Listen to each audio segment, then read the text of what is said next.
Have you ever heard someone knocking on your back door at 3 o'clock in the morning? Welcome to another edition of Timeless Terrors. I hope you've arrived here in one piece. Tonight's tale is Outside the Door by E.F. Benson, a master of the classic ghost story. It's a chilling tale of lingering evil, restless memories, and the terrifying possibility that some places never truly forget what happened within them. So dim those lights once again. Settle back and listen carefully. Timeless Terrors number 161. Outside the Door by E.F. Benson. Outside the Door, written by E.F. Benson, performed for you by Jonathan Dunne. Original year of publication, 1910. Production and narration copyright, 2026, Jonathan Dunne.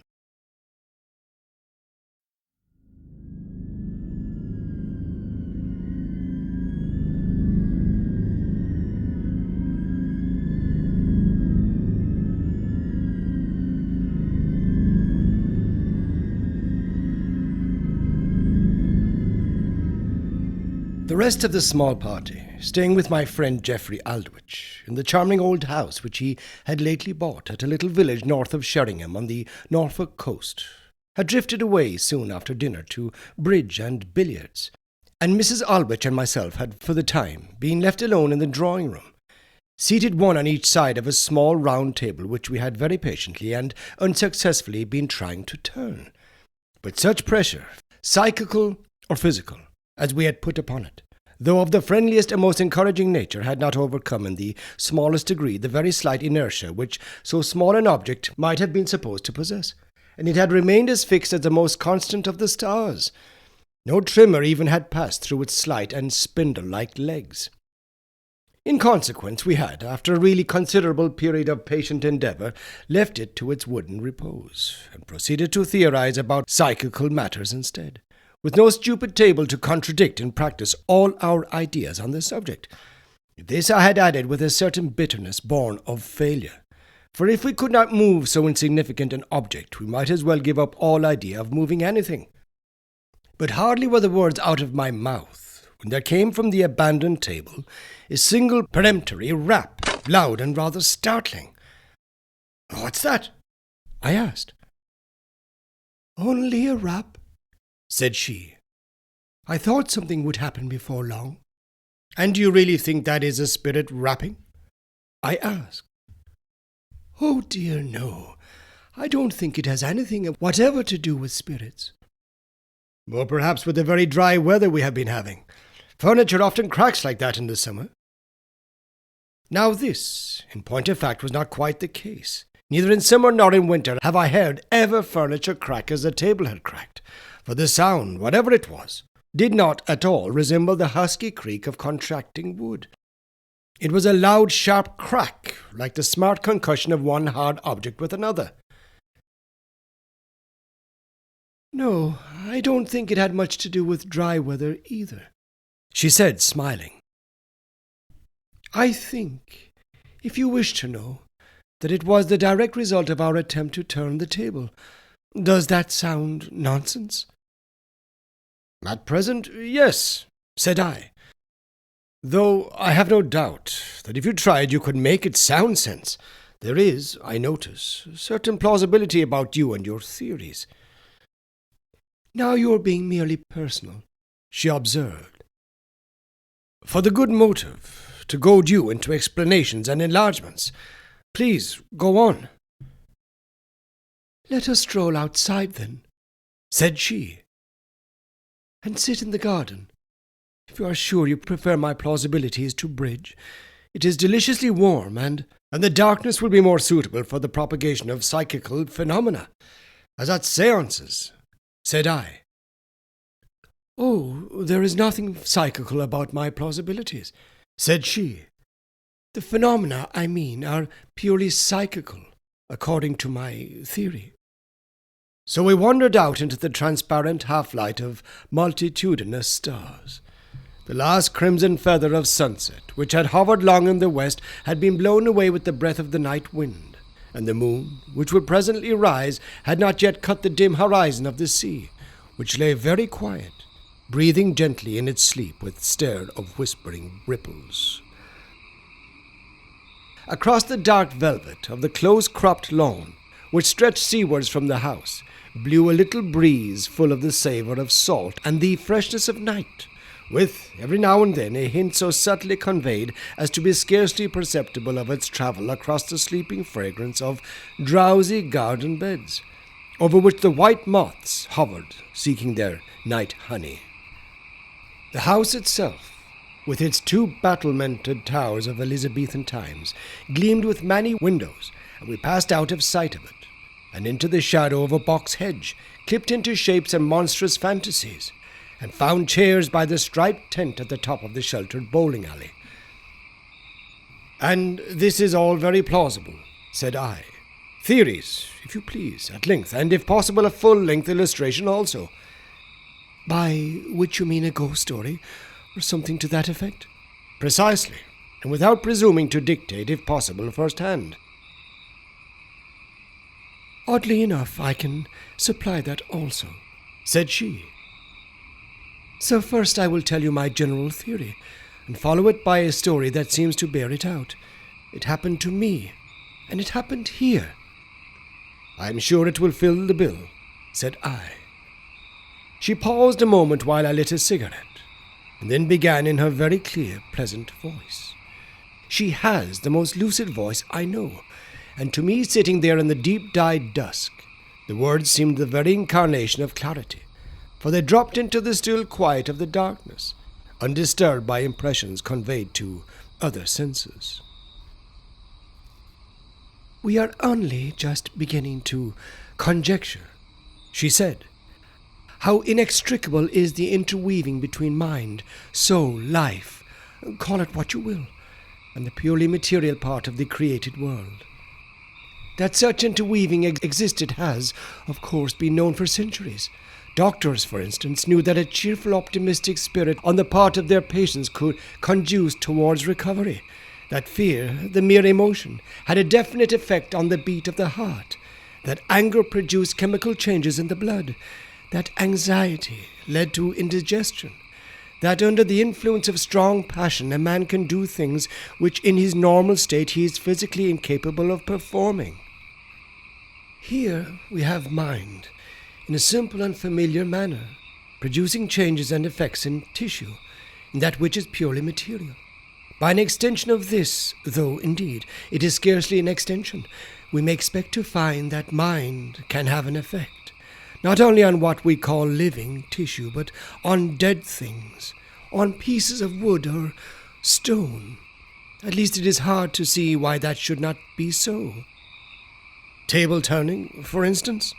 I asked.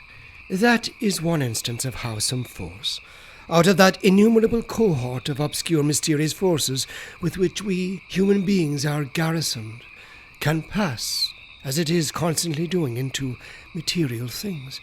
The laws of its passing we do not know. Sometimes we wish it to pass and it does not. Just now, for instance, when you and I tried to turn the table, there was some impediment in the path, though I put down that rap which followed as an effect of our efforts. But nothing seems more natural to my mind than that these forces should be transmissible to inanimate things. On the manner of its passing we know next to nothing, any more than we know the manner of the actual process by which fear accelerates the beating of the heart.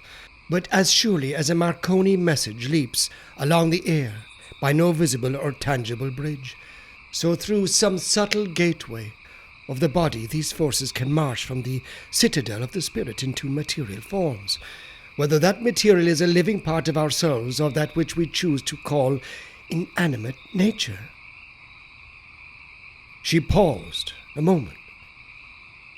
"Under certain circumstances," she went on, "it seems that the force which has passed from us into inanimate things can manifest its presence there. The force that passes into a table can show itself in movements or in noises coming from the table. The table has been charged with physical energy. Often and often, I have seen a table or a chair move apparently of its own accord, but only when some outpouring of force, animal magnetism, call it what you will, has been received by it. Parallel phenomenon to my mind is exhibited in what we know as haunted houses, houses in which, as a rule, some crime or act of extreme emotion or passion has been committed, and in which some echo or reenactment of the deed is periodically made visible or audible. A murder has been committed, let us say, and the room where it took place is haunted. The figure of the murdered, or less commonly of the murderer, is seen there by sensitives, and cries are heard, or steps run to and fro. The atmosphere has somehow been charged with the scene, and the scene in whole or part repeats itself, though under what laws we do not know, just as a phonograph will repeat, when properly handled, what has been said into it. This is all theory, I remarked. But it appears to me to cover a curious set of facts, which is all we ask of a theory. Otherwise, we must frankly state our disbelief in haunted houses altogether, or suppose that the spirit of the murdered, poor wretch, is bound under certain circumstances to reenact the horror of its body's tragedy. It was not enough that its body was killed there. Its soul has to be dragged back and live through it all again with such vividness that its anguish becomes visible or audible to the eyes or ears. That, to me, is unthinkable, whereas my theory is not. Do I make it all clear? It is clear enough, said I, but I want support for it, the full-sized illustration. I promised you that, a ghost story of my own experience. Mrs. Aldwych paused again, and then began the story which was to illustrate her theory.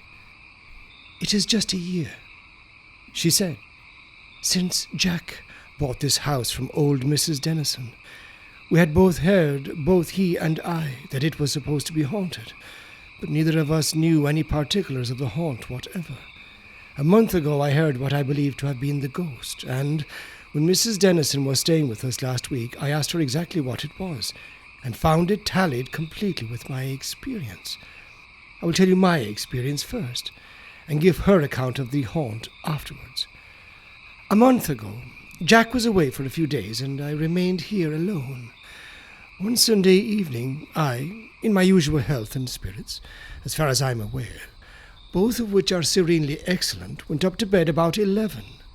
My room is on the first floor, just at the foot of the staircase that leads to the floor above. There are 4 more rooms on my passage, all of which that night were empty, and at the far end of it a door leads into the landing at the top of the front staircase. On the other side of that, as you know, are more bedrooms, all of which that night were also unoccupied. I, in fact, was the only sleeper on the first floor. The head of my bed is close behind my door, and there is an electric light over it. This is controlled by a switch at the bed head, and another switch there turns on a light in the passage just outside my room. That was Jack's plan. If by chance you want to leave your room when the house is dark, you can light up the passage before you go out, and not grope blindly for a switch outside. Usually I sleep solidly. It is very rarely indeed that I wake, when once I have gone to sleep before I am called. But that night I woke, which was rare. What was rarer was that I woke in a state of shuddering and unaccountable terror. I tried to localize my panic, to run it to earth and reason it away, but without any success. Terror of something I could not guess at stared me in the face, white, shaking terror. So, as there was no use in lying quaking in the dark, I lit my lamp and, with the view of composing this strange disorder of my fear, began to read again in the book I had brought up with me. The volume happened to be The Green Carnation, a work one would have thought to be full of tonic to twittering nerves. But it failed of success, even as my reasoning had done. After reading a few pages and finding that the heart hammer in my throat grew no quieter, and that the grip of terror was in no way relaxed, I put out my light and lay down again.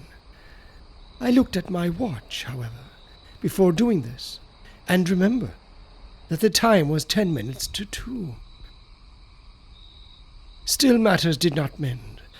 Terror, that was slowly becoming a little more definite, terror of some dark and violent deed that was momently drawing nearer to me, held me in its vice. Something was coming. the advent of which was perceived by the subconscious sense, and was already conveyed to my conscious mind.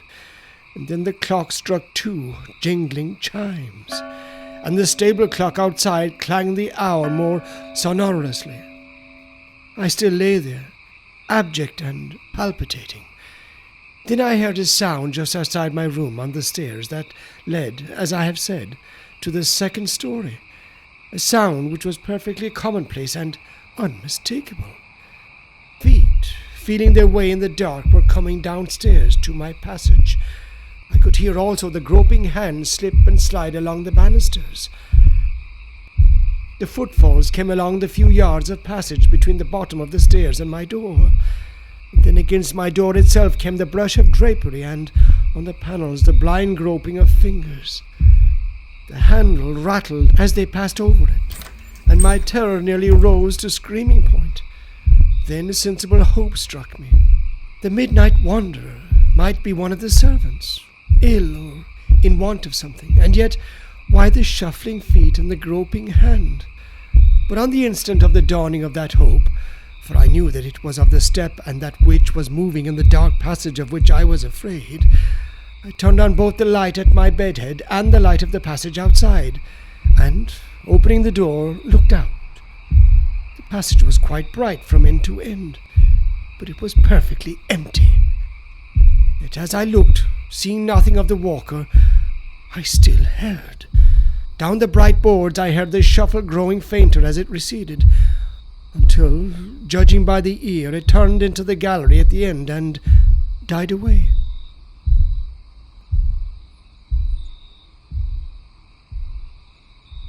And which it there died also all my sense of terror. It was it of which I had been afraid. Now it and my terror had passed, and I went back to bed and slept till morning. Again Mrs. Aldwych paused, and I was silent. Somehow it was in the extreme simplicity of her experience that the horror lay. She went on almost immediately.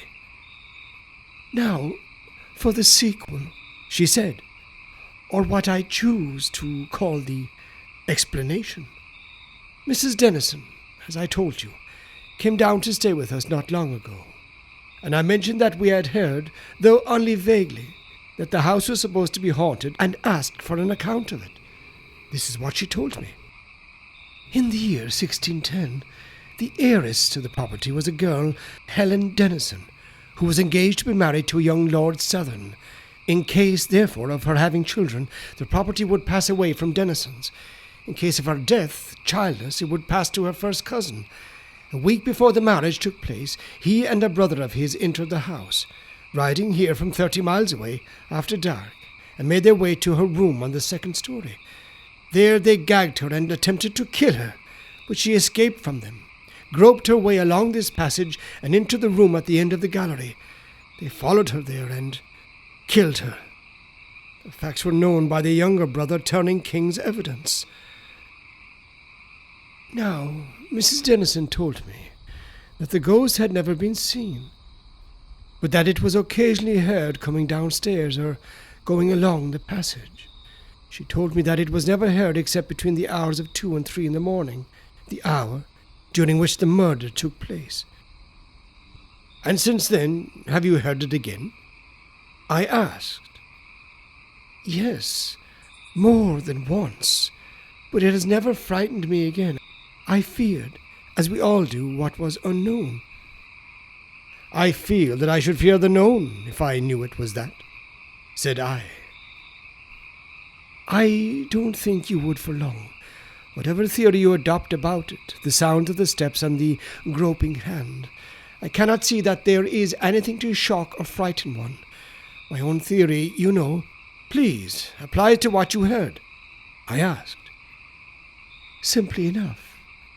The poor girl felt her way along this passage in the despair of her agonized terror, hearing no doubt the soft footsteps of her murderers gaining on her, as she groped along her lost way.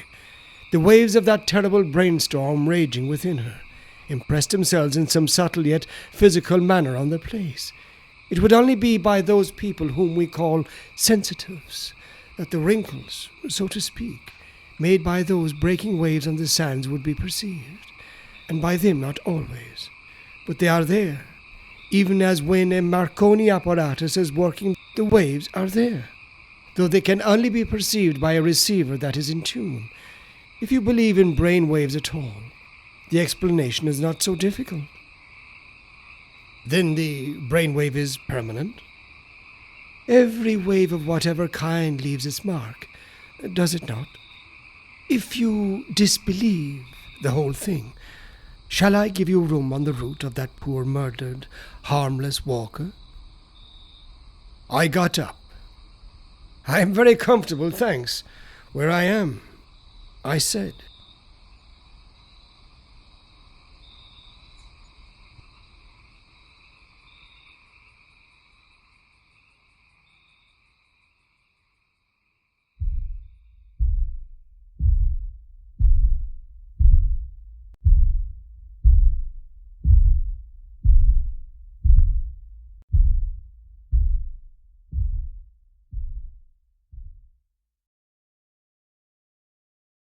You've been listening to Outside the Door by E.F. Benson, number 161 in the Timeless Terror series.